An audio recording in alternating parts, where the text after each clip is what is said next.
Yeah, g'day everyone, and welcome back to the Gold Coast Titans Frontline podcast. We're now live all over social media, so please get involved with the show as much or as little as you like.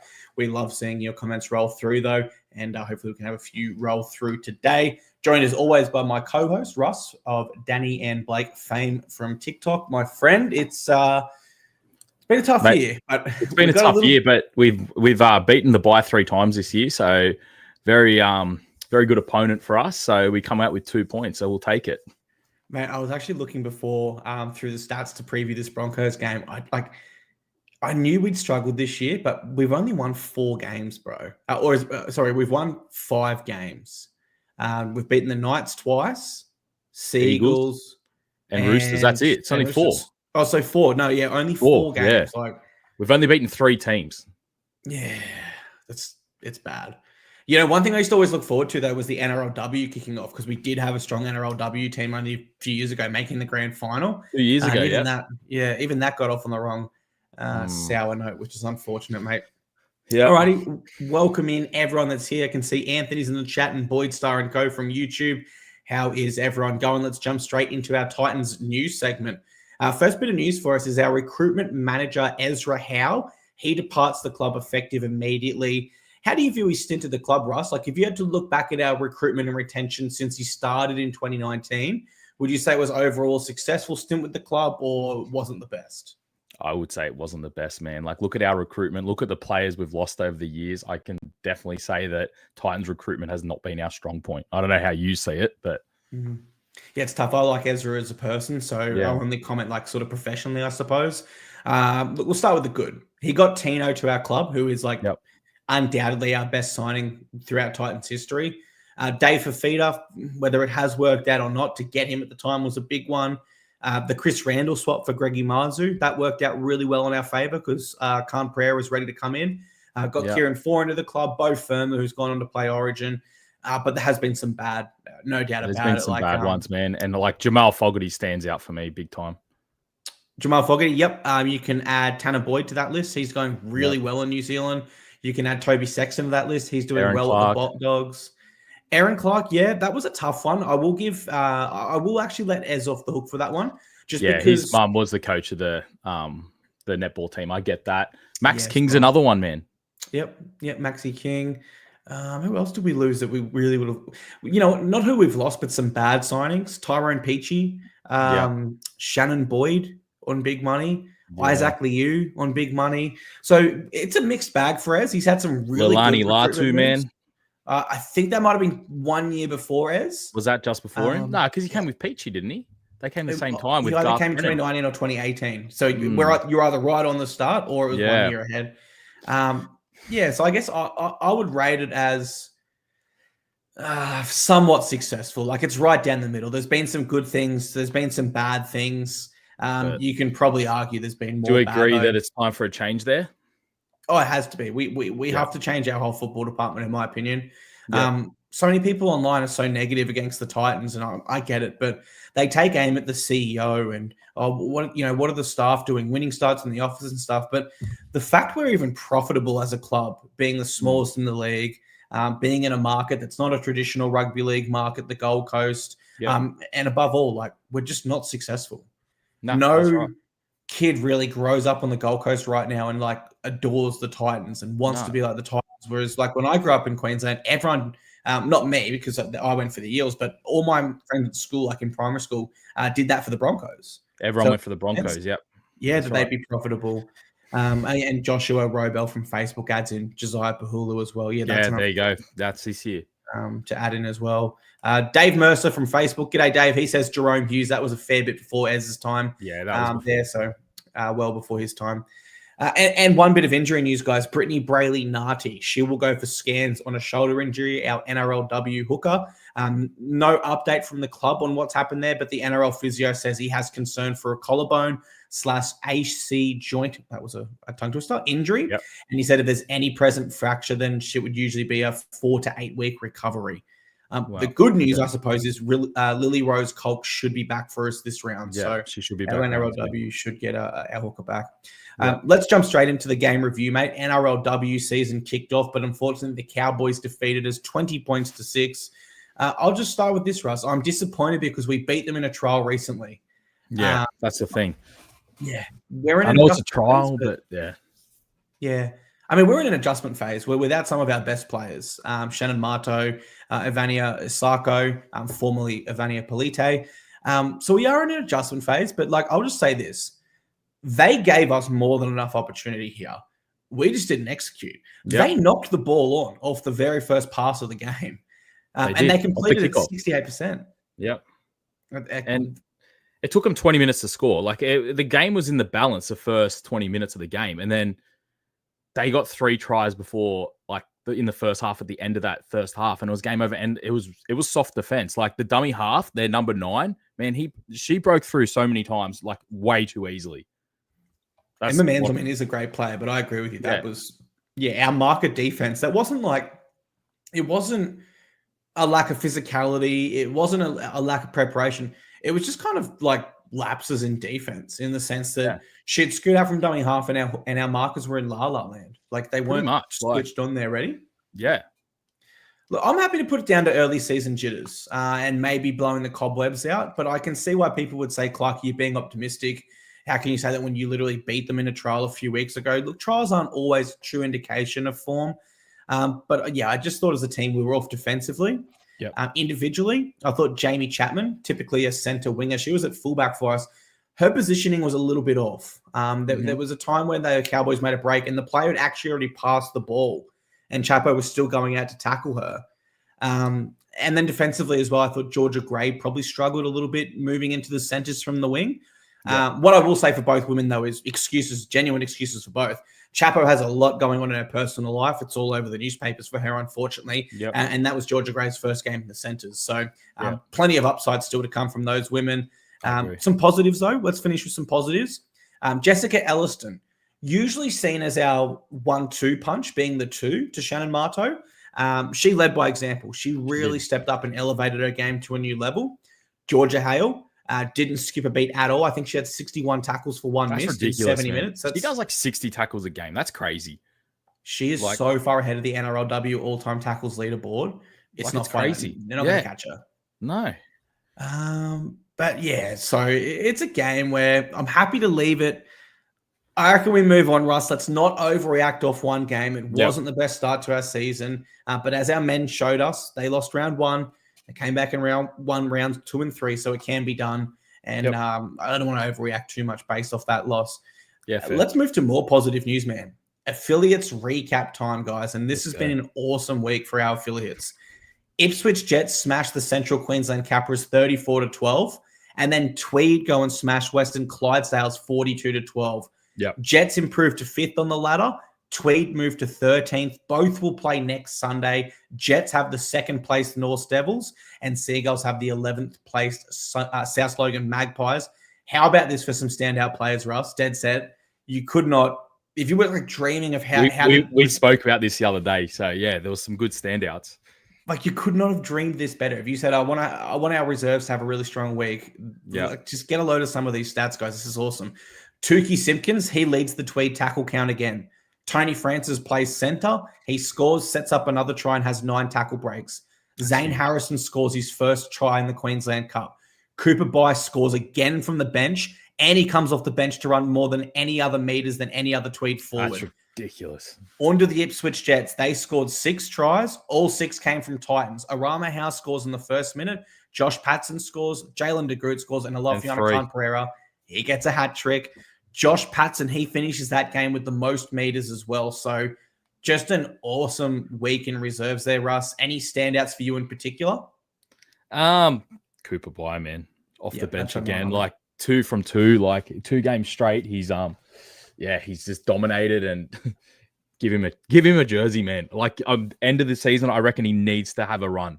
Even if it's just off the bench, 10 minutes in a game. Give him that, because we want him long term. We need a player like that. Same with Zane Harrison. I reckon Zane we could probably hold off till next year. But Cooper Bye, I reckon for sure, bring him in. Dude, I love where your head's at because, like, if Cooper Bye is able to put those numbers up over a 50-minute stretch, he's clearly got great fitness coming from the bench. Whereas we know Des only typically uses his bench players for a maximum of 20 minutes. Yep. You can't tell me that Cooper Bye couldn't come out and rip and tear for us for 20 minutes right now, even if that's all I'm asking. It'd be perfect for Des's rotation right now. It would. And, you know, back in the day, like, with middle forwards, I remember people would always say, like, a prop or a lock forward hits their best when they get, like, into their late 20s/30s. That was when the game was, like, slow and physical. You wanted, like, big boys like Jesse Bromwich and Ben Martellino really slowing everything down. Now it's a lot faster. Like, we do see props. Davey Moali, Payne Haas, just to name two that come to my mind straight away, debut as teenagers. So by everything we've seen so far, Cooper Bye looks up to it, and I agree he's my affiliates recap player of the round as well, mate. Easy. Alrighty, 2 games to preview for you guys. Our first game is in the NRLW. Our shared opponent this week, guys. We will both play the Brisbane Broncos. Our NRLW side kicks off the double header at home at Seabus Super Stadium. And just a reminder, they defeated us 44 points to 4 the last time we played them. The game before that, we escaped with a win via a Lauren Brown field goal. We know what we're up against here. We have to rise to this occasion, Russ. If we don't, the Broncos NRLW side, they have better players than us on paper. They're in better form last year and coming into this year. They're coming off a big win last week too. I think, yeah, you're right. They defeated the Tigers 28 points to 4. I haven't checked like the betting markets or anything, but I would expect we are significant underdogs here. I look at their first half against the Tigers. Now, they went into halftime 8-4, and the second half was really where they did their best work. And that tells me that in this game, the start is very important. I know it's a bit of a cliche. You can say that about any rugby league game, whether it's played NRLW, men's, or by aliens, to be honest. The start is always important. But why I bring that up as well, Russ, they only kicked 2 out of 6 on goal kicking. So if we can keep it close, we have a distinct advantage there with Lauren Brown's goal kicking, mate. Sure. So how are you feeling about this game? Do you think we're a solid chance? Oh, I wouldn't say we're a solid chance because of like the result of last week. And then I think you would look at the Broncos team and say they're probably one of the favorites for the comp, to be honest. Like, we just need to tighten our ruck defense up. I feel like we can do a lot better. And we've got to shut Tamika Upton down because they've got Tamika Upton at the Broncos now, and we know what she's like. She's probably the best fullback in the comp. So, yeah. Well, let's not forget Tamika Upton is literally the reason we didn't win a premiership in the NRLW. Exactly. She doesn't play for the Knights. We win that premiership. I also looked at their stats. They had 700 more meters than the Tigers and 200 more post-contact meters up the middle. So that means Jess Elliston needs to have another great game. We need Georgia Hale at her best defensively. And we need all of our other forwards to jump on the back of them and really back them up here. It's hard to compare. It's hard to preview a game based off one. Because like sides can look so different week to week in professional sports where if we're just going to go off round one, logically you have to tip the Broncos here, of course. Yeah. But look, I don't want to say for a second this is an unwinnable game for us. First home game. Yep, first home game. There's a fair bit, and like we have had success over the Broncos in the past. Like we've first them 4 times in NRLW, and we're 2-2. I think we'll be fired up, as Colt says. He says we'll be looking for a response, and I agree. So although logically you would expect the Broncos to win this game and probably tip them in a tipping comp, I'll tip us in a close one. I reckon we can get this one done, Russ. So I hope so, man. Titans NRLW to get the job done for both of us. Hopefully that rubs off onto the men, but I do have more concerns for this game, mate. For sure. I got big concerns. Yeah, I'll let you start with your breakdown, mate. Yeah, well, the Broncos they're hitting some form. Like they just beat the Bulldogs, and they were missing so many players because of Origin. No Reece Walsh, no Payne Haas, no Carrigan, no Shibasaki, and they beat the Bulldogs who were coming first at the time. Yeah, and the week before they had another. Who they smashed the week before? They smashed someone else. They're a couple wins straight at the moment. Like they're hitting good form. Ezra Mam and Reece Walsh. I don't know what it is. When those two play together, that left side dominates. He makes him so much different. Ezra Mam coming in, and he's been very explosive. So we're going to have to shut him down and Reece Walsh.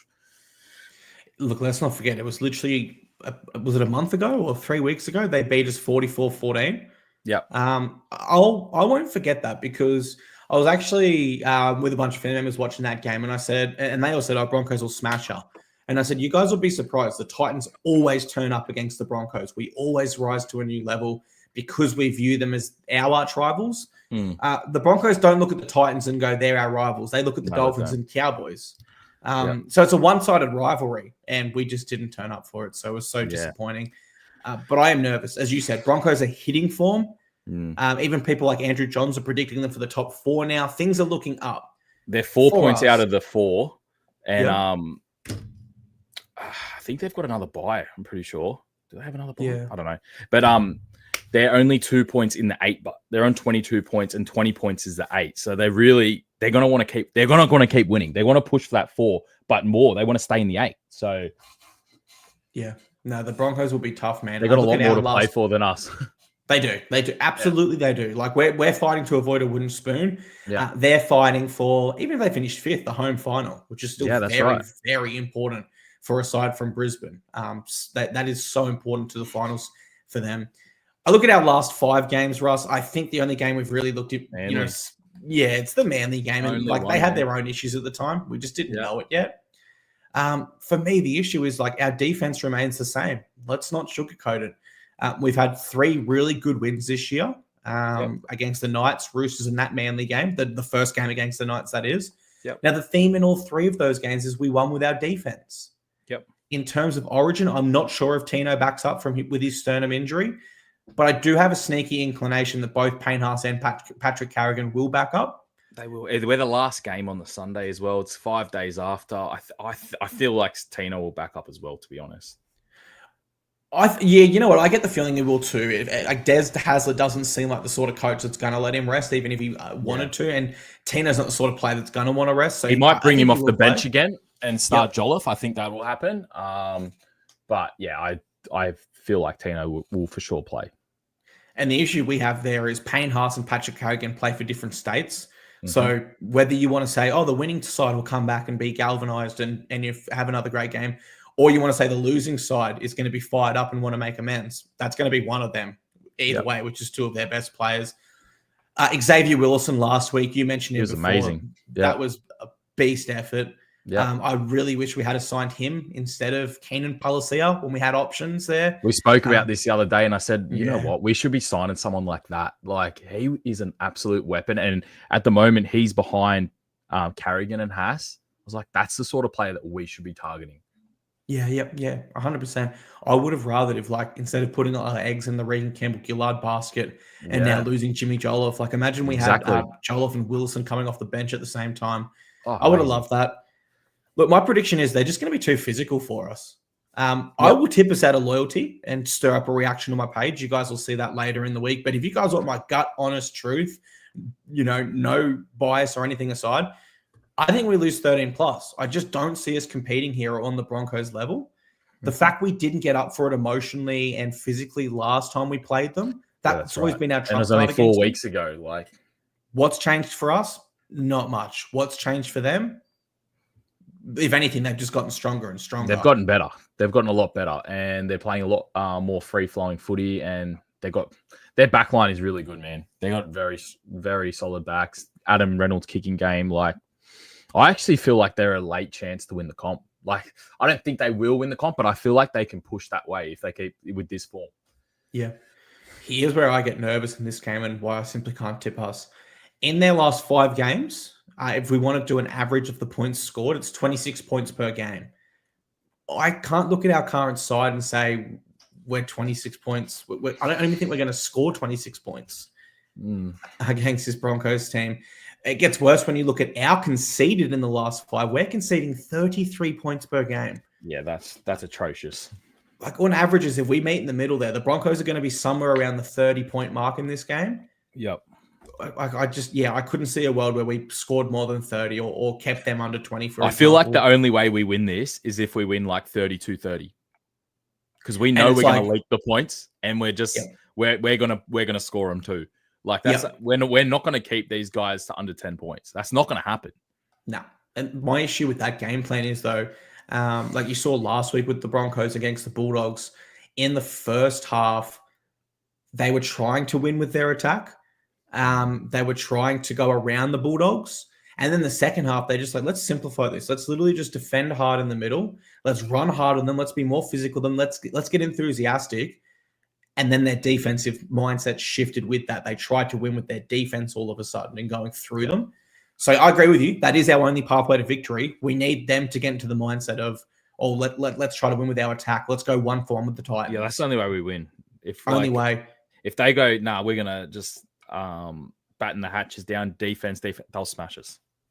100%. And for me, the key, if we are to win this, another key to victory, like it has to be defensively.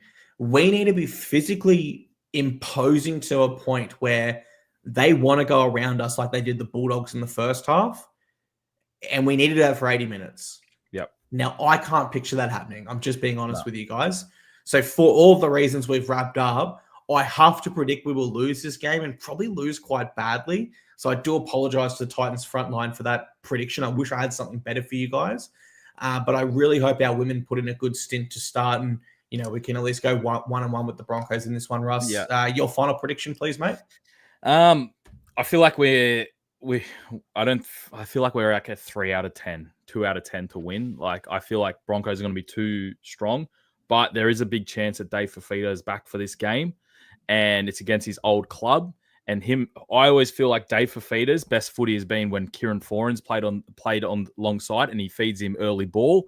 Yep. He hasn't played with Kieran Foran really this year because Kieran Foran was injured at the start of the year. Then Dave's been injured and whatnot. So I feel like some close ball to Dave, if he is up and playing, that might boost us. We might get some early tries that way. And I don't know.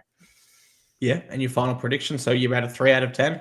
3 out of 10. Yeah. Yeah, I'm probably about the same, mate. I wish we could, bluff it a little bit more to our fans and the front line, but we're speaking like what we actually feel like. We could say Titans, they're going to win every week, but like, let's be logical here. We're last place. They're pumping. Like, 3's probably being generous.